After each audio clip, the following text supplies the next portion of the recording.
예, 하나님 말씀 보겠습니다. 하나님 말씀은 요한계시록 5장 9절부터 14절까지 말씀입니다. 요한계시록 5장 9절부터 14절까지 말씀 한 절씩 교독하겠습니다.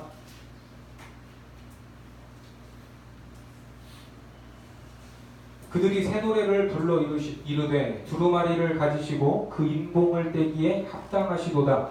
일찍이 죽임을 당하사 각 족속과 방언과 백성과 나라 가운데에서 사람들을 피로 사서 하나님께 드리시고 그들로 우리 하나님 앞에서 나라와 제사장들을 삼으셨으니 그들이 땅에서 왕 노릇하리로다 하더라. 내가 또 보고 들음에 보좌와 생물들과 장도들을 둘러선 많은 천사의 음성이 있으니 그 수가 만만이요 천천이라. 큰 음성으로 이르되 죽임을 당하신 어린 양은 능력과 부와 지혜와 힘과 존귀와 영광과 찬송을 받으시기에 합당하도다 하더라. 내가 또 들으니 하늘 위에와 땅 위에와 땅 아래와 바다 위에와 또 그 가운데 모든 피조물이 이르되 보좌에 앉으신 이와 어린 양에게 찬송과 존귀와 영광과 권능을 세세토록 돌릴지어다 하니 내 생물이 이르되 아멘 하고 장로들은 엎드려 경배하더라. 아멘. 오늘 본문은 계시록 5장의 마지막 부분입니다.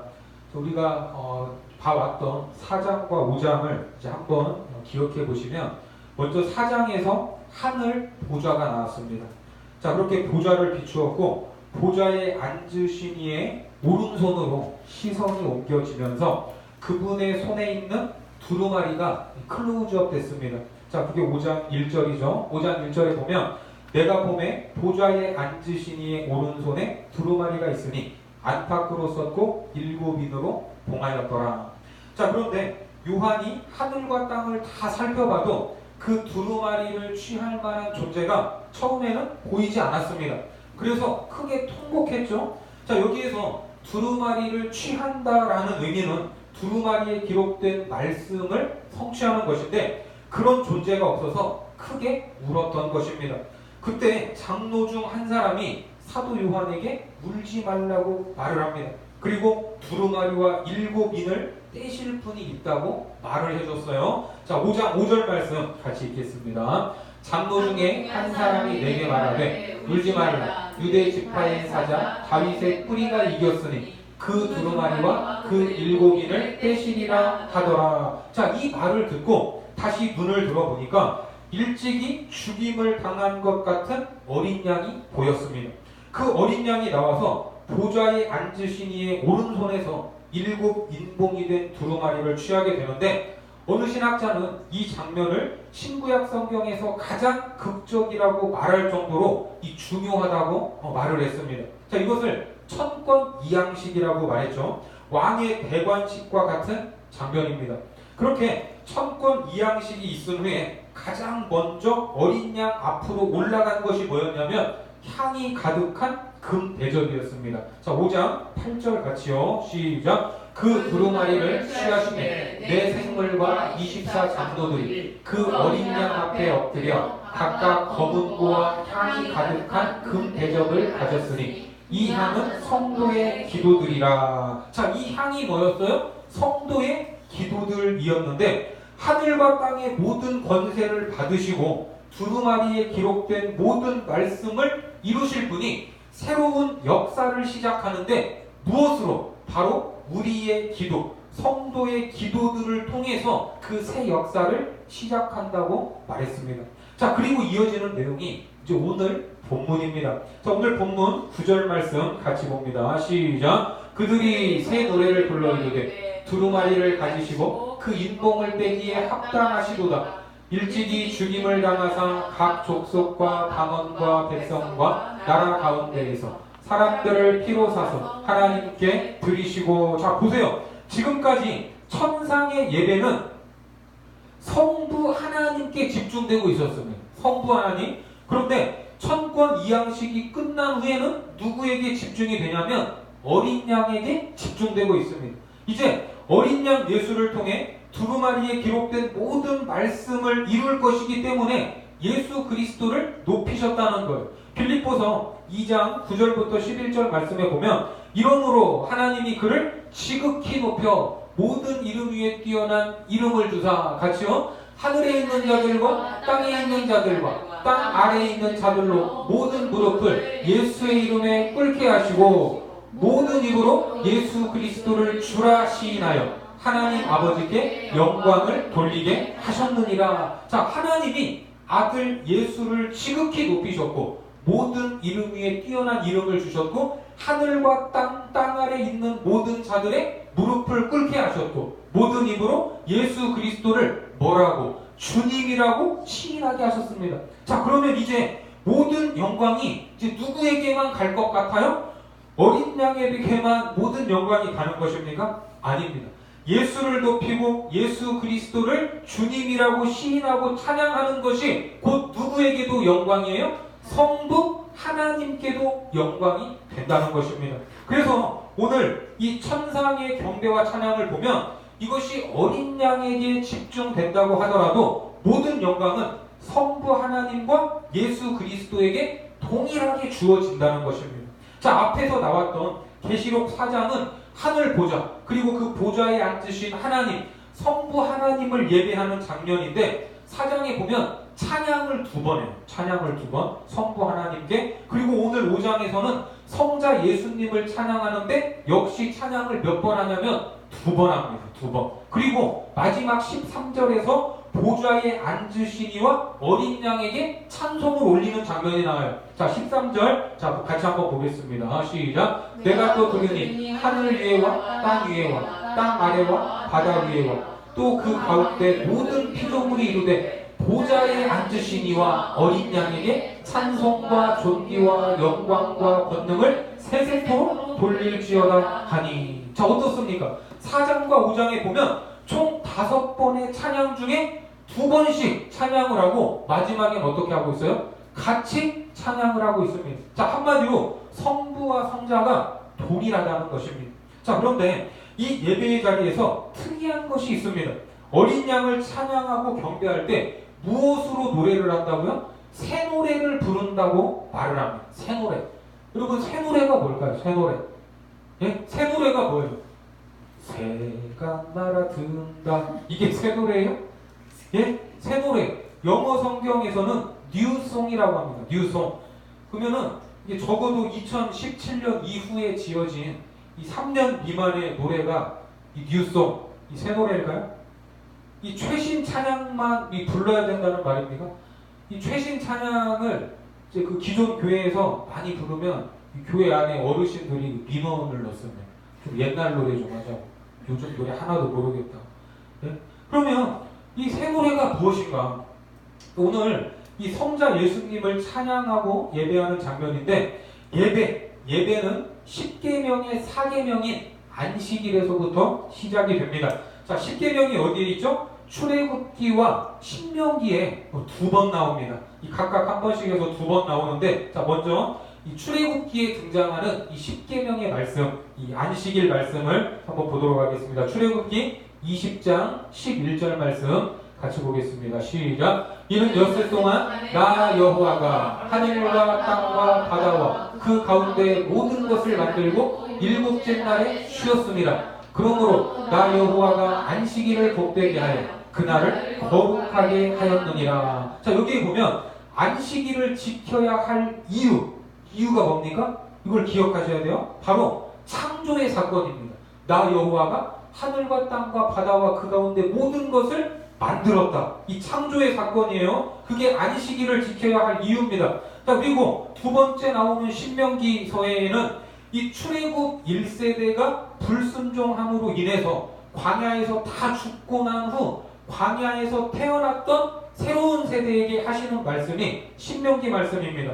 자, 출애굽 1세대와 맺었던 언약, 그것을 시내산 언약이라고 하는데 이 시내산 언약을 모압 평지에서 그 자녀 세대들에게 다시 한번 말하면서 갱신을 해요. 그래서 모압 언약이라고 합니다. 자, 신명기에 나오는 10계명 보겠습니다. 신명기 5장 15절 시작. 너는 기억하라. 내가 애굽 땅에서 종이 되었더니 내 하나님 여호와가 강한 손과 편팔로 거기서 너를 인도하여 내었나니 그러므로 내 하나님 여호와가 내게 명령하여 안식일을 지키라 하느니라. 자, 여기에서는 안식일을 지켜야 할 이유가 뭐로 나와요?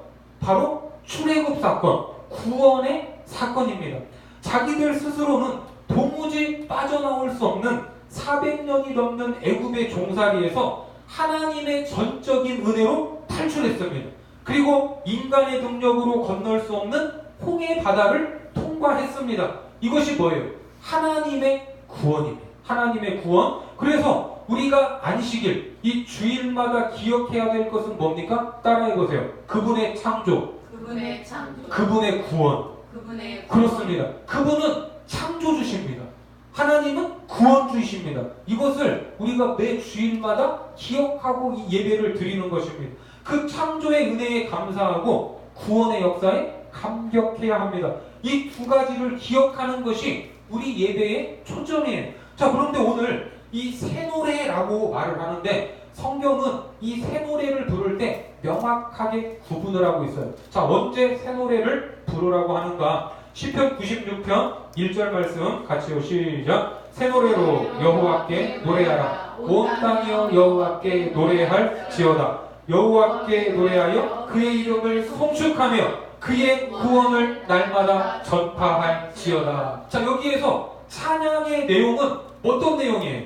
그의 구원에 대해서, 구원에 대해서 새 노래로 노래한다고 말을 하죠. 자, 또 시편 98편 1절 말씀 같이요. 시작. 새 노래로 여호와께 찬송하라. 그는 기이한 일을 행하사 그의 오른손과 거룩한 팔로 자기를 위하여 구원을 베푸셨으니로다. 저 여기에서도 무엇을 이야기해요?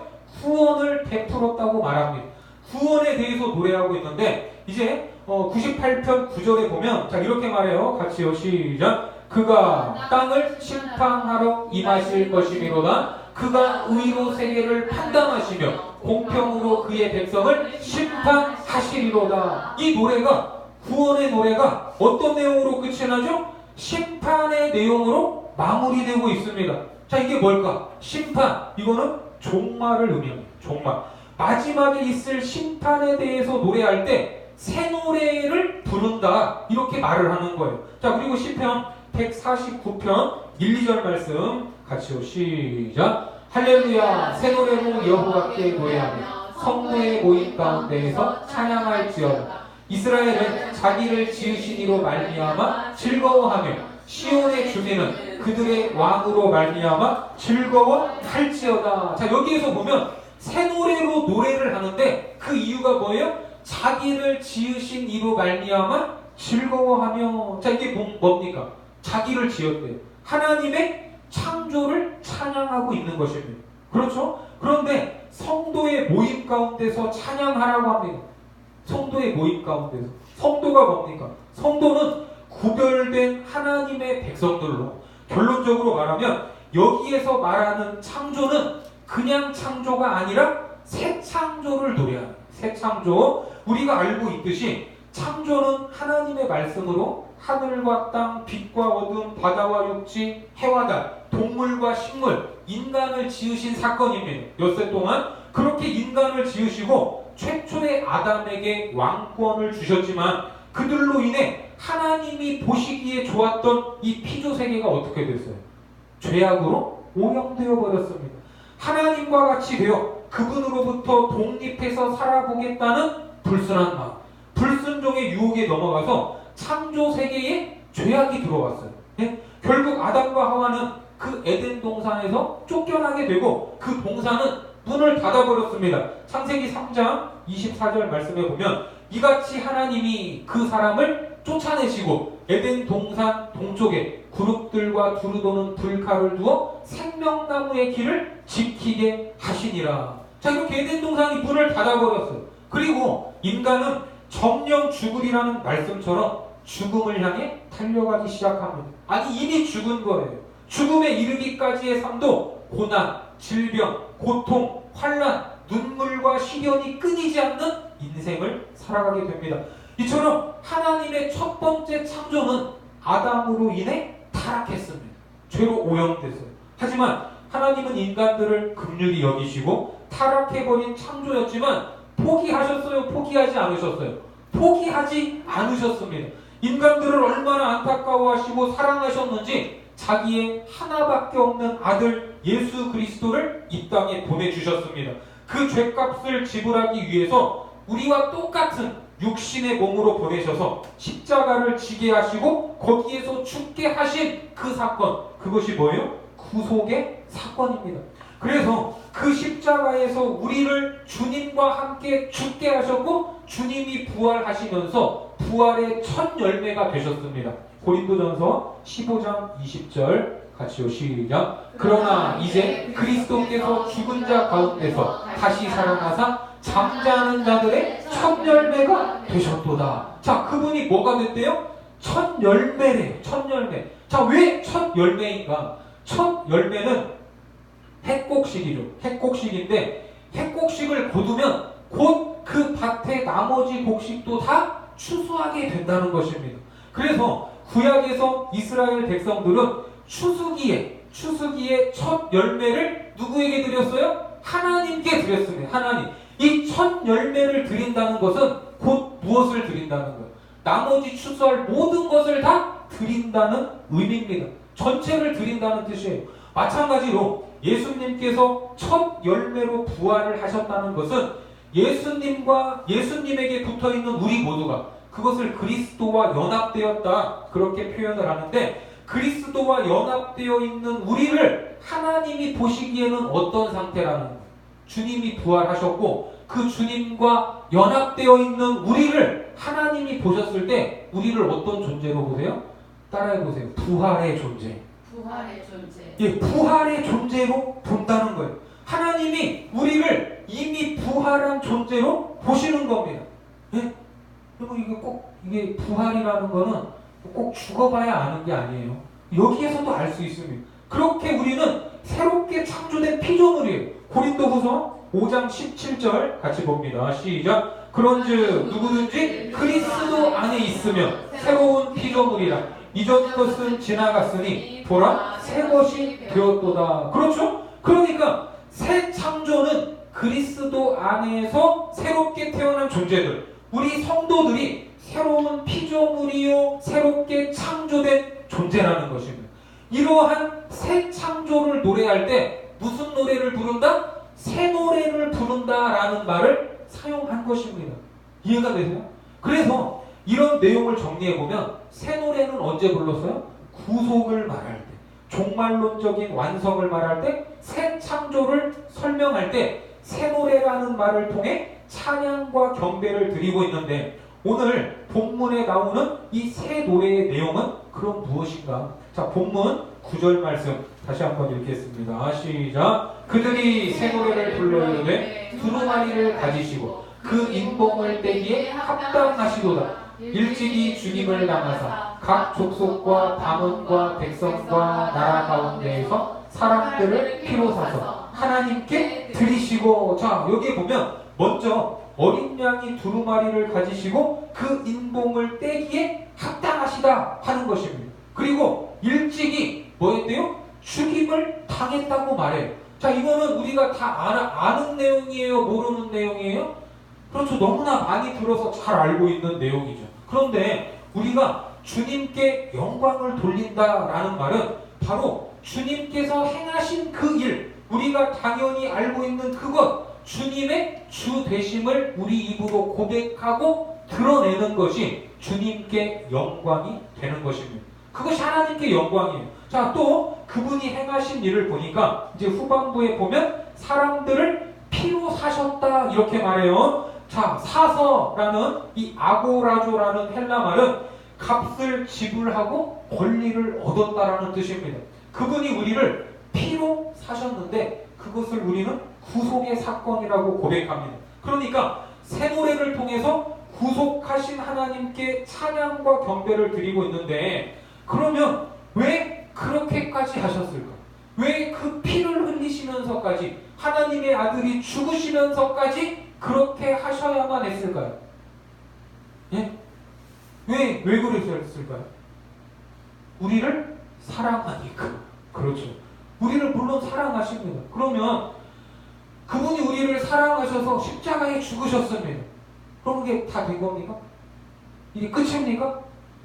부부가 결혼을 해서 자녀를 낳고 자녀를 사랑하니까 먹이고 입히면 끝입니까? 그렇게 사랑하면 자녀가 하루 종일 휴대폰 붙잡고 게임하고 있어도 괜찮습니까? 사랑하면? 뭔 짓을 해도 나만 자식을 사랑하면 끝입니까? 부모는 그럴 수 없습니다. 우리의 아버지 되시는 하나님도 우리를 사랑하셔서 자녀 삼으시고 그리고 우리에게 거는 기대치가 있는데 그것이 무엇입니까? 본문 10절 말씀 같이요. 시작. 그들로 우리 하나님 앞에서 나라와 제사장들을 삼으셨으니 그들이 땅에서 왕노릇 하리로다 하더라. 그렇습니다. 하나님은 우리를 나라와 제사장으로 삼으셨어요. 사랑해서 아들 예수만 내어주신 것이 아니라 그것을 통해 우리가 존귀한 자녀들로 살아가기를 원하시는데 그 땅에서 왕노릇하기를 원하신다는 것입니다. 아멘이십니까? 그것이 자녀된 우리를 향한 하나님의 뜻이에요. 특히 이 성경에서 나라, 이 나라라는 개념은 통치권을 의미합니다. 통치권. 이 계속해서 지금 우리나라가 일본과 이 독도 문제로 설전이 오고 가고 있는데 이 독도에 어느 정부의 통치권이 지금 유효해요? 예? 독도를 실효적으로 누가 지배하고 있어요? 우리가 지배하고 있죠. 그러니까 어느 정부의 통치권이 유효한가에 따라 이것이 우리 영토냐 아니냐 하는 것이 판가름 나는 것입니다. 그래서 우리가 하나님 앞에서 나라가 된다는 것은 우리가 누구의 통치를 받아야 되는 거예요? 하나님의 통치를 받는 것이 우리가 하나님의 나라가 되는 것입니다. 모든 삶의 영역에서 하나님의 통치권이 드러나야 돼요. 그분의 통치권이 나타나지 않으면 그 누가 아무리 자기네 땅이라고 우겨도 독도는 누구네 땅이에요? 우리 땅이죠. 우리의 통치권이 있으니까. 그러니까 내가 아무리 하나님의 나라라고 외쳐봐도 하나님의 통치권이 나에게서 드러나지 않으면 우리는 그의 나라가 아닌 것입니다. 이것을 기억하셔야 돼요. 자, 그리고 제사장을 삼으셨는데 제사장은 기도하고 예배하고 제사를 드리는 일을 하죠. 이 백성들과 하나님 사이를 연결하는 역할입니다. 자녀된 우리를 통해서 하늘의 신령한 복이 땅으로 이어지는 통로가 되게 하신 것입니다. 자, 이렇게 부르심을 받은 우리의 신분을 후반부에서 뭐라고 해요? 후반부에서 그들이 이 땅에서 무슨 노릇? 왕노릇 하리로다. 자, 왕노릇을 한대요. 자, 이쯤 들으면 이 세 가지가 다 나타나는 이 한 구절의 말씀, 그 말씀이 아마 여러분 생각날 겁니다. 자, 어떤 말씀입니까? 베드로전서 2장 9절 말씀이죠. 자, 같이 보겠습니다. 시작. 그러나 너희는 택하신 족속이요 왕같은 제사장들이요 거룩한 나라요 그의 소유가 된 백성이니 이는 너희를 어두운 데서 불러내어 그의 기이한 빛에 들어가게 하신 이의 아름다운 덕을 선포하게 하려 하심이라. 자, 어떻습니까? 예수님이 우리를 위해 이 땅에 오셔서 십자가를 지시고 죽으신 이유는 단지 우리를 너무나 사랑하니까 라는 차원에 머물러서 감격만 하고 있으면 안 된다는 것입니다. 구원받은 이후의 삶이 있어야 돼요. 하나님의 통치가 드러나고 하늘의 복을 세상에 보내고 그것을 선포하는 삶이 있어야 되는 줄 믿으시기 바랍니다. 되게 이 한국교회 안에서 이루어지는 이 간증들, 요즘에는 간증도 많이 안 하던데 뭐 예전에 보면 이제 간증들 많이 하면 이게 대략 어떤 내용이냐면 뭐 과거에 화려한 전적이 있었어요. 세상적으로. 그리고 도무지 하나님을 믿을 만한 상황이 아니었는데 무슨 사고를 당하고 환난을 당하면서 신기하고 놀라운 방법으로 이 주님께 돌아왔다 하는 뭐 그런 이야기들이 많이 있었습니다. 아마 이런 종류의 간증들 들어보셨을 텐데 그런 간증들은 뭐 감동적이고 은혜롭죠. 그런데 돌아온 이야기가 끝이라면 의미가 없어요. 그 이후의 삶, 구원받은 이후의 삶, 죽게 돌아온 후에 삶이 있어야 되는 것입니다. 주님께로 돌아온 이야기뿐만 아니라 그분과 동행하면서 왕노릇하는 간증이 있어야 돼요. 말을 안 해서 그렇지 여러분들에게도 그런 스토리가 있다는 것을 저는 믿고 있습니다. 자, 앞으로도 여러분들의 삶에서 그런 풍성한 이야기, 그리스도와 동행하며 왕노릇하는 그러한 간증들이 넘치기를 바랍니다.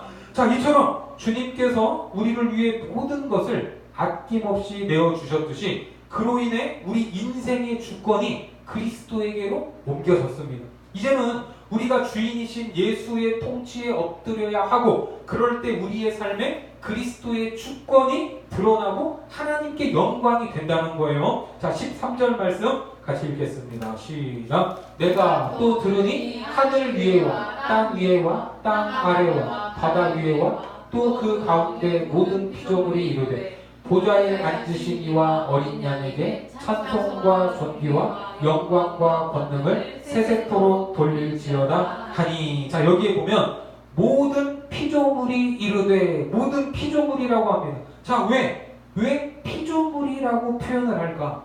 저는 피조물입니다 라는 고백은 뒤집어서 말을 하면 이 고백을 듣는 주님이 누구시라는 거예요. 창조주시라는 고백입니다. 여기에서 모든 피조물이 그분께 영광을 돌린다는 것은 바로 창조, 새로운 창조의 완성을 노래하는 것입니다. 그러면 지금 사도 요한이 보고 있는 지금 이 예배의 장면, 이 장면은 언제 일어날 것인가? 언제 일어날까요? 그렇습니다. 마지막에 이루어질 장면을 미리 본 것입니다. 자, 마지막이라고 하면 뭐예요? 새 노래를 하는 경우를 확인했듯이 종말론적인 완성을 찬양하는 장면입니다.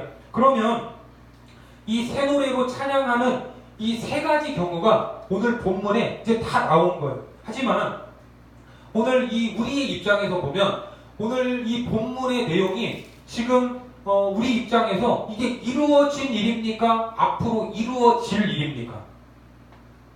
예? 우리 입장에서 보면 이것은 앞으로 이루어질 미래의 일입니다. 그런데 성경을 보면 미래의 일도 마치 다 된 것처럼 기록하는 경우가 많이 있습니다. 자, 이게 뭐 헬라어의 독특한 점이기도 한데 분명히 시제상으로 보면 이게 앞으로 될 미래의 일인데 마치 이루어진 현재처럼 취급하는 경우가 있어요. 자, 하나만 예를 들면 가나안 땅을 정복하기 전에 출애굽한 이스라엘 백성들이 이제 그 광야 세대의 이 신명기의 말씀을 듣고 이제 이 가나안 땅으로 진격하는 이스라엘이 그 땅을 정복하기 전에 이제 지도자 모세의 뒤를 이은 지도자 여호수아에게 하나님이 이렇게 말씀하십니다. 자, 여호수아 1장 3절 같이요. 시작. 내가 모세에게 말한 바와 같이 너희 발바닥으로 밟는 곳은 모두 내가 너희에게 주었노니. 지금 가나안 땅으로 들어갔어요, 안 들어갔어요? 아직 안 들어갔습니다. 그러면 너희 발바닥으로 밟는 곳은 내가 너희에게 어떻게 해야 돼요? 줄 것이다. 이렇게 해야 어법에 맞아요, 안 맞아요? 그게 어법에 맞죠. 아직 안 갔으니까. 아직 안 밟았으니까. 그런데 이미 준 것처럼 내가 너희에게 줬다. 이렇게 말씀하십니다. 아직 손에 잡히지도 않고 보이지도 않는데 줬대요. 왜 이렇게 말씀하실까? 한마디로 하나님은 전능하신 분이라는 거예요. 하나님이 줄 것이니 라고 말을 하든지 주었노니 라고 하든지 그분이 말씀하시면 그대로 돼요, 안 돼요? 그대로 된다는 것을 믿으시기 바랍니다. 왜? 그분은 창조주시니까. 그분은 전능자시니까. 없으면 만들어서라도 주실 줄 믿습니다. 과거, 현재, 미래라고 하는 시간 개념은 사실 누구에게 적용이 됩니까? 그게 하나님께 적용이 돼요, 안 돼요? 안 돼요. 사람들, 우리만 시간이라는 개념 속에서 살아가고 있습니다. 하나님께는 언제나 영원한 현재입니다. 영원한 현재. 영원하다라는 개념은 시간이 막 한도 끝도 없이 막 계속되는 상태가 아니라 아예 시간이라는 개념 자체가 없는 상태. 그것이 영원입니다. 다만 우리들이 육체를 입고 있고 시간과 공간 속에 머물고 있기 때문에 이해하기 쉽게 설명할 뿐입니다. 자, 아무튼 하나님의 말씀은 반드시 이루어져요, 안 이루어져요? 반드시 이루어지고 완성된다는 것입니다.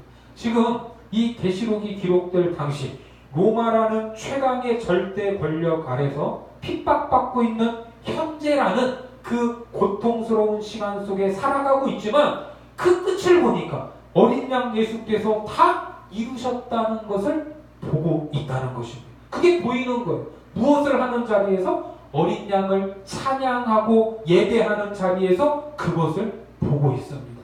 예배의 자리에서. 그러니까 우리가 매주일 드리는 예배가 얼마나 중요한지 말로 표현할 수가 없습니다. 이 예배를 통해서 누구에게 집중을 해야 됩니까? 나를 창조하신 하나님, 나를 구원하신 예수님, 우리 삶을 가장 선하고 아름답게 인도하시는 성령 하나님께 집중해야 됩니다. 하지만 하나님 중심적인 예배를 드리기보다 사람 중심적인 예배를 드리는 경우도 많이 있습니다. 흥이 넘치는 찬양과 사람 귀에 좋기만 한 설교. 하지만 너무나 가볍고 재미만 추구한다면 하나님께 집중하지 못하는 예배라고 말할 수 있습니다. 기억할 것은 찬양과 예배는 오직 하나님 중심, 하나님께만 영광을 돌리는 것입니다. 그리고 또 지나친 형식과 절차에 매이는 경우도 있어요. 뭐 찬양대의 가운이 무슨 색이고 파트는 어떻게 나누고 있고 물론 중요하죠. 하지만 그것이 본질이 아닙니다. 예배 순서 속에 특정한 형식과 순서가 들어갔냐 안 들어갔냐도 중요하지 않습니다. 그런데 너무나 전통만 따지는 교회에는 간혹 이런 본질적이지 않은 것에 목숨을 걸고 거기에다가 순교하려고 하시는 분들이 있어요. 참으로 안타까운 일입니다. 집중할 거는 뭐예요? 따라해보세요. 나를 창조하시고 나를 구원하시고 마지막 날에 영화롭게 하실 하나님의 약속이다. 그렇습니다. 그 약속을 바라보지 못하면 예배는 허투루 드린 것입니다. 다른 거 신경 쓰지 마세요. 형식에 얽매여서 전통에 사로잡혀서 정작 봐야 하고 중요한 것을 놓치고 있는 경우가 얼마나 많은지 안타깝습니다. 오직 예배는 예수 그리스도를 경배하고 하나님의 말씀, 그 말씀 앞에 아멘 하면 됩니다. 본문 14절 같이 보겠습니다. 시작. 내 생물이 이르되 아멘 하고 장로들은 엎드려 경배하더라. 이 모습이 우리의 예배가 되어야 될 줄 믿습니다. 오늘 사도 요한이 천상의 예배가 드려지는 자리에서 미래의 일을 봤던 것처럼 우리가 매주 드리는 예배를 통해서 하나님이 보이시는 비전을 바라보고 그 말씀을 통해 주시는 약속, 앞으로 될 일, 아니 이미 이루어졌다는 것을 믿음의 눈으로 봐야 할 것입니다. 그때 삶의 무게와 고난과 핍박이 있을지라도 우리는 다시 한번 이길 수 있는 힘을 주님께 공급받을 것입니다. 비록 내가 부족하여 넘어지고 쓰러져서 진흙 속에 뒹굴어 흙투성이가 되었지만, 때로는 가시밭에서 뒹굴어 피투성이가 되었지만 우리를 왕같은 제사장으로 부르시고 거룩한 나라로 삼으신 그 하나님과 동행하시기 바랍니다. 그분이 또 주시는 또 새로운 능력을 덧입어서 다시 한번 일어서시고 삶의 자리에서 그분을 더욱더 찬양하고 예배하는 거룩한 자녀들 되시기를 주님의 이름으로 축원합니다. 기도하겠습니다.